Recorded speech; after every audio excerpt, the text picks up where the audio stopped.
बिस्मिल्लाहिर्रहमानिर्रहीम। इय्याका नअबुदु व इय्याका नस्तईन। मेरे पाकिस्तानियों, आज मैं आपसे एक मौजू के ऊपर जिस मुसलसल मैं बात कर रहा हूँ, मैं बात तो उसी पे करना चाहता हूँ, लेकिन मैं आज एक अपना लाएअमल देने लगा हूँ कि हमने अब इस मुल्क में ये जो जुल्म और नाइंसाफियाँ हो रही हैं, इसके ऊपर अब हमने कौन सी पॉलिटिकल एक्टिविटी शुरू करनी है। और मैं सारी मेरी जो पॉलिटिकल पार्टी है, मेरे जो कारकुन हैं, उनको और मैं पाकिस्तानी अवाम से मुखातिब होना चाहता हूं कि अब अगला रास्ता क्या है।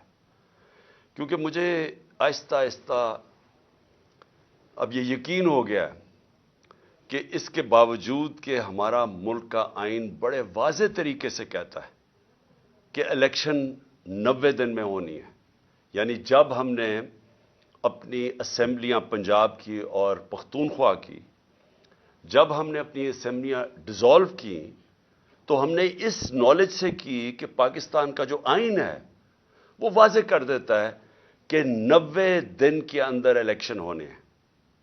91 दिन का मतलब ये कि जो भी गवर्नमेंट है वो गैर आइनी होगी। यानी ये जो चीफ मिनिस्टर्स केयर टेकर के अपॉइंट किए गए हैं, 91 दिन इनके ऊपर आइन की वो शिक लगती है जिसमें ये आइन की खिलाफ वर्जी कर रहे हैं, तो वो सारी जो सजाएं उसके साथ हैं वो इनके ऊपर लागू होती हैं।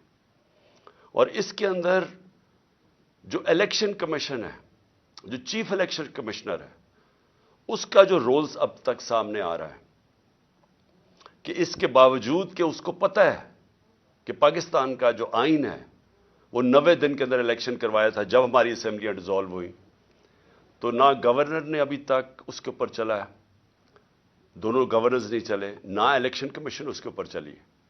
और जो सबसे हैरतनाक बात है कि इलेक्शन कमीशन बेबसी जाहिर कर रही है कि जी पैसे नहीं है, वो कोई गवर्नमेंट का इदारा मेरे साथ तावन नहीं कर रहा, कि जी वो कोई कहता है, हर किस्म की हम खबरें पढ़ते हैं कि जी पुलिस नहीं होगी तो फौज नहीं होगी। तो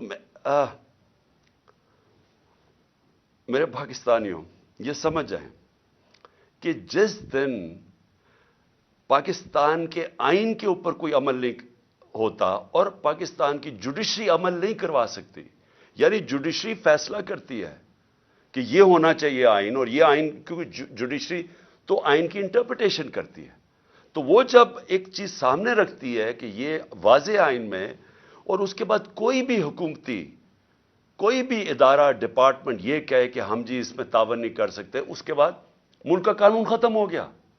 उसका मतलब यह कि जब आपके मुल्क के आइन के ऊपर पाकिस्तान की अदलिया अमल ही नहीं करवा सकती, तो ये समझ जाएं कि इससे बड़ी बर्बादी एक मुल्क की नहीं हो सकती। जंगे हार के मुल्क बच जाते हैं, फिर से खड़े हो जाते हैं। एटम बॉम्ब, 2 एटम बॉम्ब के बाद एक मुल्क 10 सालों में खुशहाल हो गया। बॉम्ब, जंगे, जलजले ये तबाह नहीं करते मुल्क को। मुल्क तबाह होता है जब उस मुल्क का इंसाफ खत्म हो जाता है, जब उस मुल्क में रूल ऑफ लॉ खत्म हो जाता है, जब उस मुल्क के जो बनाया हुआ आइन है उसके ऊपर अमल खत्म हो जाता है, और जब जजेस अपनी जजमेंट से एक मुल्क के ऊपर इंपोज नहीं कर सकते। तो हम आज उधर खड़े हो गए हैं, हम आज उधर खड़े हैं कि हम तमाशा देख रहे हैं। मैं पॉलिटिकल पार्टी का हेड हूं, हम इंतजार कर रहे हैं कि कब 90 दिन के इलेक्शन का कब शेड्यूल आएगा। हमने, फिर से मैं कहता हूं कि मैं कोई पागल तो नहीं था कि मैं अपनी 2 गवर्नमेंट्स गिरा दूं, डिसॉल्व कर दूं। हमने तो आइन को सामने रखते हुए डिसॉल्व किया। पहले हम इनको कोशिश करते रहे, इनको कहते, ये जो इंपोर्टेड हुकूमत आई है, इनको बार बार कहते रहे कि देखें, ये मुल्क आप नहीं चला सकते, आपके पास पब्लिक मैंडेट नहीं है। इलेक्शन से जो आता है उसके पास मैंडेट होता है, जो ऑक्शन से आता है, यानी जो लोगों के जमीरों की कीमत लगा के करोड़ों रुपए हराम का पैसा खर्च करके लोगों को खरीद के गवर्नमेंट कराता है, उसके पास पब्लिक मैंडेट नहीं होता, वो इस मुल्क को कभी भी नहीं संभाल सकता था। जिधर मुश्किल फैसले करने पड़े। ये कहते नहीं जी हमने बड़े मुश्किल फैसले किए। इन्होंने क्या मुश्किल फैसला किया? कीमतें बढ़ा दी। ये कोई मुश्किल फैसला है कि आप आके हर बिजली की, गैस की, सब की, और ये जो कीमतें बढ़ाते जा रहे हैं कि जी हमें आईएमएफ ने कहा। हम भी आईएमएफ के नीचे थे, हम 2.5 साल आईएमएफ के नीचे थे, हमें भी कहा जा रहा था कीमतें बढ़ाएं। हमने अपने मुल्क की दौलत बढ़ाई, हमने वेल्थ क्रिएशन की, हमने वो अपने मुल्क में ज्यादा डॉलर्स, तारीख में सबसे ज्यादा डॉलर्स लेके आए। हमने पूरी कोशिश की कि हमारे मुल्क की जब दौलत बढ़ेगी तो हम कर्जे वापस करेंगे। इन्होंने आके आईएमएफ के कंधे पर बंदूक चलाई, सारी चीजें महंगी कर दी कि जी आईएमएफ कह रहा है हमें, और लोगों की कमर तोड़ दी। और जो आमदनी थी जिससे हमने कर्जे वापस करने थे वो सुकड़ गए। ना हमारी एक्सपोर्ट्स भी नीचे आ गई, रेमिटेंस भी नीचे आ गई, अब टैक्स कलेक्शन नीचे आएगी क्योंकि इंडस्ट्री बंद हो रही है। जो हमारी पैदावार थी, जो किसानों का हाल है, वो अब किसानों की पैदावार जब नीचे आएगी तो हमने कर्जे वापस कैसे करने हैं? हल ये तो नहीं है कि और मजीद और कर्जे लेते जाओ, हल तो ये है कि मुल्क की दौलत में इजाफा करें ताकि हम कर्जे वापस करें। तो इनके लिए जो मुश्किल अब है गवर्नमेंट के लिए, वो एक ही थी कि किसी तरह ये मुल्क में रीस्ट्रक्चरिंग करवा दे। जो क्राइसिस आता है इसके अंदर हम मुल्क के अंदर इस्लाहात कर देते, हम अपनी आमदनी बढ़ाने के वो सारा जो गवर्नेंस सिस्टम है वो चेंज कर देते। वो ये अब कर नहीं सकते क्योंकि इनके पास मैंडेट भी नहीं है, ना इनके पास सलाहियत है।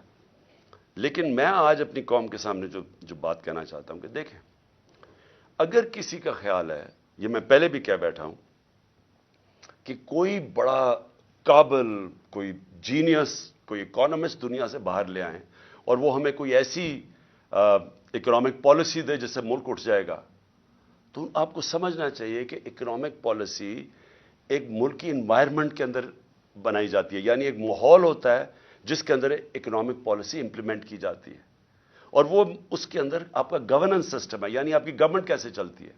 सबसे अहम चीज होती है रूल ऑफ लॉ। वो क्यों इंपॉर्टेंट होती है कि उसमें जब मैं कॉन्ट्रैक्ट, मैं मसलन सरमायाकार पाकिस्तान में पैसा लगाना चाहता हूं, तो क्या मैं अपना कॉन्ट्रैक्ट इन्फोर्स कर सकूंगा?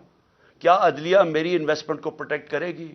क्या मुल्क के अंदर क्या वो रूल ऑफ लॉ यानी कानून को इंप्लीमेंट करने की क्या वो सलाहियत है कि मुझे इत्मीनान होगा कि मैं जब पैसा लगाऊंगा तो उसकी हिफाजत की जाएगी?